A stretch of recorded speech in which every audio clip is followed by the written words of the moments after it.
మార్కాపురం జిల్లా వెలిగొండ ప్రాజెక్టును మంత్రి నిమ్మల రామానాయుడు సందర్శించారు. ఫీడర్ కెనాల్ రిటర్నింగ్ వాల్ పనులను మంత్రి స్వయంగా 2 కిలోమీటర్ల మేర బైక్ నడుపుకుంటూ వెళ్లి ఆ పనులను పరిశీలించారు. అనంతరం రెండో సొరంగాన్ని కూడా సందర్శించారు. అధికారులు గుత్తేదారులతో సమీక్ష సమావేశాన్ని నిర్వహించారు.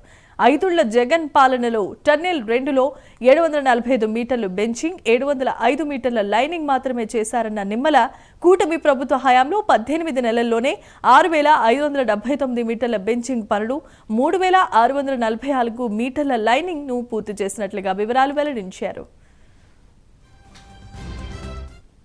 వెలిగొండ 2026 కల్లా పూర్తి చేయాలనేటువంటి చంద్రబాబు నాయుడు గారి యొక్క సంకల్పానికి అనుగుణంగా వారం వారం రివ్యూ చేసుకుంటూ ప్రతి 10 రోజులకి 15 రోజులకి క్షేత్రస్థాయిలో పర్యటన చేస్తూ అటు ఏజెన్సీలకి ఇటు అధికారులకి దశ దిశ నిర్దేశం చేస్తూ లక్ష్యాన్ని అందుకునేటువంటి విధంగా పనులు జరుగుతున్నటువంటి పరిస్థితి. అందులో ముఖ్యంగా ఇప్పుడే మీరందరూ కూడా చూశారు, టన్నెల్కి సంబంధించి లైనింగ్ అనేది, బెంచింగ్ అనేది చాలా చాలా అవసరం.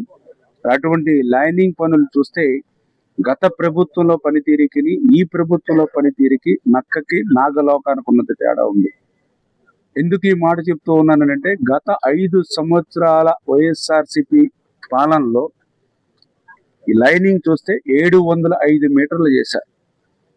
మరి ఈరోజు ఈ 18 నెలల కాలంలోనే చూస్తే 3664 మీటర్లు చేశాం. మళ్ళీ ఒకసారి చెప్తూ ఉన్నా, 5 సంవత్సరాల్లో 705 మీటర్లు, 18 నెలల కాలంలోనే 3664 మీటర్లు. అంటే ఎంత వేగంగా పనులు. అదేవిధంగా బెంచింగ్ ఉంది, 5 సంవత్సరాల్లో 745 మీటర్లు చేశారు బెంచింగ్. వెలిగొండ 2026 కల్లా పూర్తి చేయాలనేటువంటి చంద్రబాబు నాయుడు గారి యొక్క సంకల్పం